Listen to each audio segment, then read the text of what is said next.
তো অনেক দিন ফুচকা করা হয়নি, তাই আজকে ভাবলাম একটু ফুচকা করি। তো তার জন্য আমি এখানে ভাজা মশলা তৈরি করব। ভাজা মশলার জন্য এখানে নিয়েছি ধনে, জিরে, শুকনো লঙ্কা, আর এখানে নিয়েছি গোটা গরম মশলা, এলাচ, দারচিনি, লবঙ্গ, একটু মৌরি নিয়েছি। সব একসাথে শুকনো কড়াইতে ভেজে নেব। ফুচকা তৈরি করতে গেলে কিন্তু এই ভাজা মশলাটা তৈরি করতেই হবে, এটাই হচ্ছে সবথেকে মেন উপকরণ। আর আজকে আমরা ফুচকার সাথে সাথে দেখাবো ফুচকার টক জল, আলু মাখা, সব কিছুই, সব রেসিপিটাই থাকবে। ভাজা মশলা থেকে খুব সুন্দর একটা গন্ধ বেরিয়ে গেছে। তো ভাজা মশলাটা হয়ে গেছে, আমি তুলে নিলাম। যে ভাজা মশলা রেডি, এটাকে ঠান্ডা করে গুঁড়ো করে নেব। আলু মাখা করার জন্য আলু সেদ্ধ করতে বসাবো। ঢাকা দিয়ে দিলাম, আলুটা আগে সিদ্ধ করে নিই। এবার আমরা ফুচকা বানানোর জন্য ফুচকার যে আটাটা হবে সেটা মেখে নেব। তার জন্য আমি নিয়েছি 1 কাপ সুজি। 1 কাপ সুজি দিয়ে দেব। আর ওই কাপটা মেপেই আমি নিয়ে নেব আটা, 1 কাপের থেকে একটু কম। এই যে 1 কাপের থেকে একটু কম, এমনি যেরকম যে আটা দিয়ে আমরা রুটি খাই সেই আটা নিয়েছি। দিয়ে দিলাম। যে আমাদের অনেক দিন পর ফুচকা হচ্ছে, বলো। আর এইটা কিন্তু আমরা সাধারণ যে আটা সবসময় খাই, তোমরা অনেকেই বলো যে অনেকেই বলে বি আটা ফি আটা হয়, রুল আটা না কি বলে, ওইসব আমরা আমাদের এখানে এই আটা আর ময়দা এইটাই পাওয়া যায়। তো আমরা রুল ফুল বুঝতে পারি না, কি বলো তোমরা। এবার আটা আর সুজিটাকে আমি ভালো করে হাতে করে সব কিছু মিশিয়ে নিলাম। আর কিচ্ছু দেওয়ার প্রয়োজন নেই, কোনো নুন বা খাওয়ার সোডা কিচ্ছু দিতে লাগবে না। এবার অল্প অল্প করে আমি জল দেবো আর এটা মেখে নেব। একটু শক্ত করে মাখা হবে, সেই জন্য জলটা বুঝে দিতে হবে। দুটো জিনিস দিয়েই দেখো আমরা কিন্তু ফুচকা বানাবো, আটা আর সুজি, আর কিছু না। এর আগে কিন্তু এভাবে আমি অনেকবার ফুচকা বানিয়েছি, আর প্রতি কটা ফুচকাই কিন্তু খুব সুন্দর, একদম অনেকক্ষণ পর্যন্ত মচমচে থাকে আর খুব ভালো হয়। আটাটা মেখে নিলাম ফুচকার আটা আর সুজি দিয়ে। আর এটা কিন্তু একটু শক্ত শক্ত হবে, এই যে দেখো পুরোপুরি কিন্তু একদম স্মুথ হয়নি মাখাটা, একটু শক্ত থাকবে। তো এটা মাখা হয়ে গেল। এবার আমি এটাকে ঢাকা দিয়ে 1 ঘন্টা মতো রেখে দেবো। ফুচকার টক জলটা তৈরি করব, তার জন্য নিয়ে নিয়েছি তেঁতুল। তেঁতুলটা জলের মধ্যে একটু ভিজিয়ে দেব। ভিজিয়ে দিলে তেঁতুলটা একদম নরম হয়ে যাবে, তাড়াতাড়ি গুলে যাবে। দেখো এখানে ভাজা মশলাটা আমি গুঁড়ো করে নিয়েছি। তো এবার আমি তৈরি করব প্রথমেই টক জলটা। তেঁতুলটা ভিজিয়ে রেখেছিলাম। এবার তেঁতুল থেকে তেঁতুলের যে কাতটা আছে সেটাকে ভালো করে রসটা চেপে বার করে নেব। ওই তেঁতুলের দানাগুলো ছেঁকে ফেলে দেওয়া হলো। এবার আমি শুধু একটা বড় গামলার মধ্যে তেঁতুলের এই শুধু পাল্পটা নেওয়া হলো। আরও একটু জল মিশিয়ে দেব। এবার দেব পরিমাণ মতো বিট লবণ। শুধু তেঁতুল জলটা গুলে নিয়েছি, এর মধ্যে আর একটু জল মিশিয়ে নিয়েছি। এবার দিয়ে দিলাম বিট লবণ, পরিমাণ মতো দিতে হবে, স্বাদটা বুঝে। এবার দিয়ে দেবো একটু ভাজা মশলা। ভাজা মশলা দিলেই কিন্তু একদম টক জল মনে হচ্ছে, তাই না? ধনে পাতার কুচো দিয়ে দিলাম। অল্প করে একটু লঙ্কা কুচো করে রেখেছি, কাঁচা লঙ্কার কুচো দিয়ে দিলাম। না, লঙ্কা গুঁড়ো দেয়। হ্যাঁ, গুঁড়ো দেবো, লঙ্কা গুঁড়ো একটুখানি কুচো দিয়ে দিলাম। এবার দিয়ে দেবো একটু লঙ্কার গুঁড়ো, দিয়ে দেবো একটু লেবুর রস।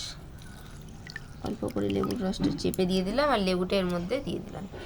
এই জলটাকে ভালো করে একটুখানি ফুচকাওয়ালাদের মতো একটুখানি নাড়াচাড়া করে নিলাম। ফুচকাওয়ালা হয়ে গেল তুমি। এই যে পারফেক্ট রেডি হয়ে গেল, পারফেক্ট জল রেডি। এবার আলুটা মেখে ঝট করে দেখি ফুচকা দুটো। এবার ফুচকার আলুটা মাখবো। আলুটাও সেদ্ধ হয়ে গেছে এখানে। আর তার সঙ্গে আমি কয়েকটা কাঁচা লঙ্কা শেষে দিয়ে দিয়েছিলাম সেদ্ধ করার জন্য, কারণ ফুচকার আলুর সাথে কাঁচা লঙ্কাটা মাখে সবাই। সেদ্ধ কাঁচা লঙ্কাই মাখে, কাঁচা লঙ্কা মাখলে কিন্তু ভালো লাগবে না। সেদ্ধ করে মাখতে হবে। না, কাঁচা লঙ্কা দেয়ই না, সব সেদ্ধ লঙ্কা থাকবে। এবার কোথায় কি দেয় আমি জানি না, আমাদের এইদিকে এরকম। আলুগুলোকে ছাড়িয়ে নিলাম। অনেকে আছে পেঁয়াজ দিয়ে মাখে, কিন্তু আমাদের এখানে মাখে না। পেঁয়াজ ছাড়া আমাদের এখানে মাখে না। পেঁয়াজ দিলে যারা নিরামিষ খায় তারা খেতে পারে। হ্যাঁ, সেই জন্য পেঁয়াজ হলে সবাই খেতে পারে। তবে ফুচকা আমি বেশি জায়গায় দেখিনি পেঁয়াজ ছাড়াই দেখেছি আমি। না, এবার ফুচকার আলু মাখাটা মাখবো। বলো কেমন ঝাল খাবে বলো। তো যেমন দেয় সবাই, মিডিয়াম। বলো, আমি তো ফুচকাওয়ালা জিজ্ঞাসা করছি তোমাকে। মিডিয়াম। তো তোমরা যেমন ঝাল খাবে সেরকম দিয়ে দেবে কাঁচা লঙ্কা সেদ্ধ করা। দেখো বন্ধুরা, আমাদের আলু আর কাঁচা লঙ্কা সেদ্ধ করা, ওই সব কাঁচা লঙ্কাই দিয়ে দাও, সব দিয়ে দিলে সবাই ঝালে মরবে। ওইটাই তো মজা, কম খাবে। হ্যাঁ, এবার আলুটা মেখে নিলাম, তার মধ্যে দিয়ে দেবো বিট লবণ, ভাজা মশলা। সব আলু মাখবে না? ধনেপাতার কুচো দিয়ে দিলাম, বিট লবণ দিয়েছি, ভাজা মশলা দিয়েছি, এখানে সেদ্ধ করা লঙ্কাটা আমি মেখে নিচ্ছি। আর দিয়ে দেবো একটু কাঁচা ছোলা, ছোলা ভিজিয়ে রেখেছিলাম, ছোলা দিয়ে দিলাম। আর সাথে একটুখানি লেবুর রসটা দিয়ে দেবো অল্প করে। টক জলটাও দিয়ে দাও। হ্যাঁ, টক জলটাও অল্প করে একটু দেবো। সত্যি গন্ধটা কিন্তু পুরোপুরি একদম ফুচকা আলার মতো। আমাকে আলু মাখা দাও তো খাই, শুধু চুরমুর বানিয়ে। দাঁড়াও, চুরমুর এখনো ভাজাই হলো না। একটু লঙ্কার গুঁড়ো দিয়ে দিলাম, আর একটু জল জিরা দিলে ভালো হতো, কিন্তু জল জিরাটা আমি আনতে ভুলে গেছি। তোমরা চাইলে হ্যাঁ, একটু জল জিরা দেয়। জল জিরা দিয়ে দেবে। জল জিরাটা দিলে পুরো সম্পূর্ণ হয়ে যেত, হ্যাঁ। আমাদের একটু অসম্পূর্ণ হয়ে গেল জিনিসটা। পারফেক্ট হয়েছে কিন্তু এই জিনিসটা বন্ধুরা। ওই টক জলের কালার দেখো, আর আলুর কালার দেখো, আর কালার দেখলেই তোমরা স্বাদ বুঝতে পারবে যে একদম পারফেক্ট হয়েছে। ওই কালো কালো আলু মাখতে হবে না, পুরো আর একটু উপর পরিষ্কার থেকে লাগবে। ভাজা মশলা আমি ছড়িয়ে দেবো। আমার কিন্তু সবকিছু রেডি, আলু ফুচকার জল, আলু সব রেডি। এবার ভাজো আর খাও। এবার খালি ভাজবো, বেলবো, ভাজবো আর পরিবেশন। তো আমাদের 1 ঘন্টা হয়ে গেছে, এবার লেচি কেটে নেব। পুরো মাখা সন্দেশ।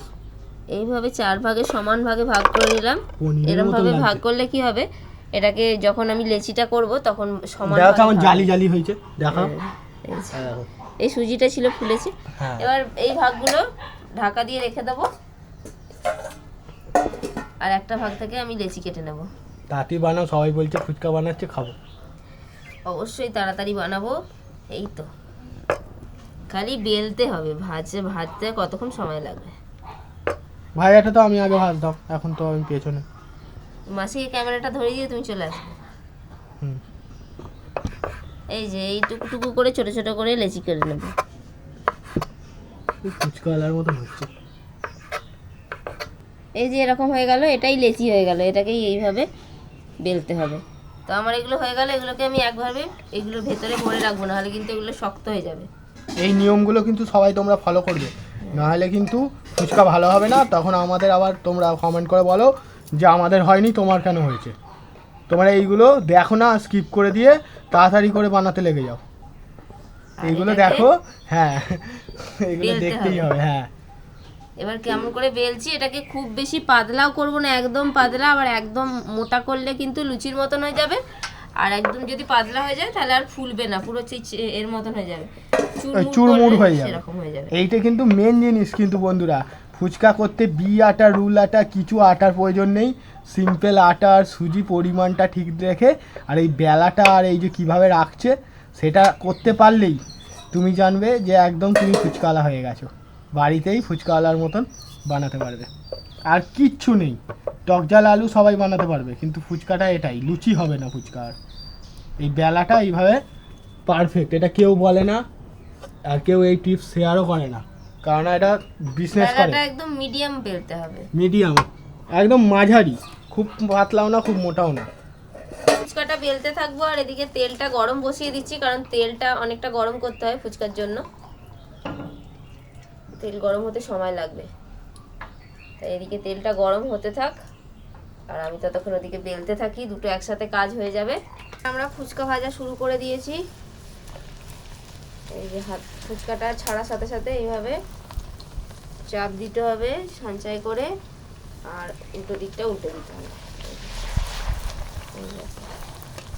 এই একটা দিক উল্টে দিচ্ছি, আবার দেখতে হবে আগেরগুলো ভাজা হলো কি, এটা হয়ে গেছে। এরকম এক এক করে করতে হবে, উল্টে পাল্টে একটু ভেজে নিতে হবে, তারপর আবার অন্যটা আবার ছাড়তে হবে। যাদের প্র্যাকটিস আছে তারা এইভাবে অনেক করতে পারে একসাথে, তো আমরা তো রোজ রোজ করি না, তাই আমাদের অতটা প্র্যাকটিস নেই।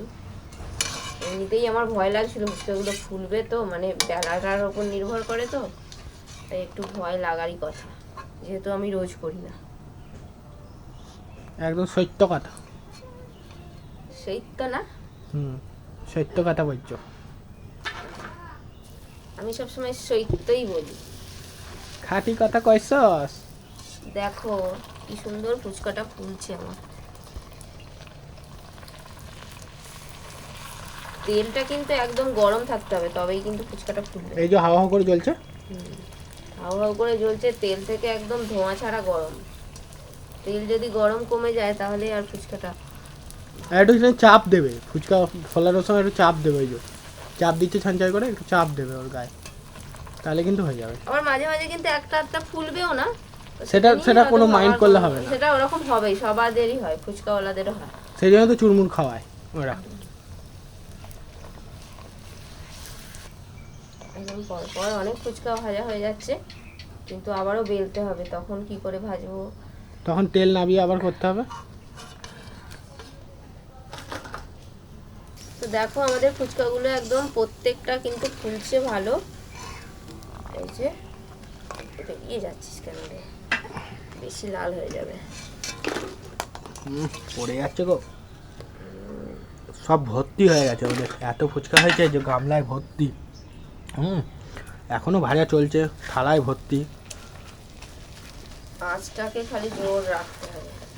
তো দেখো বন্ধুরা আমাদের কত ফুচকা হয়েছে, 1 কাপ সুজি আর 1 কাপ আটা দিয়ে। কিছু কিছু পাপড়ির মতন হয়ে গেছে, তো এগুলোকে তোমরা পাপড়ি চাট বানিয়ে খেয়ে নিতে পারবে। আর এখানে দেখো অনেকটাই ফুলেছে, বেশিরভাগই ফুলেছে। তোমাদের একটা দেখাই, দেখো কত সুন্দর হয়েছে, পুরো একবারে কিন্তু ফুচকাওয়ালার মতনই হয়েছে। এই যে আলু মাখা দিয়ে দিলাম, আর বাড়িতে আমরা সবাই মিলে খাবো। এখন আমি তোমাদের এটা দেখিয়ে দিচ্ছি, একটা অল্প টক জল নিয়ে নিলাম।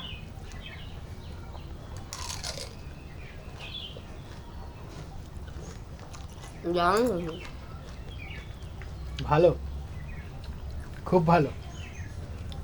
বন্ধুরা তো দেখে বুঝতে পারছো। এটা ভেঙে দেখি দাও কেমন, দেখো অরিজিনাল ফুচকা হয়েছে, দেখো কিরকম অরিজিনাল ফুচকা হয়েছে। জলে দিয়ে দিলাম। তো আমরা তো এখন সবাই মিলে ফুচকা খেতে থাকবো, এতগুলো ফুচকা শেষ করতে হবে। তো তোমরা এভাবে বাড়িতে বানিয়ে ফেলো, পারফেক্টভাবে ফুচকা একদম কম সময় হয়ে যাবে। আর কেমন লাগলো বাড়িতে সবাই খেয়ে জানাবে।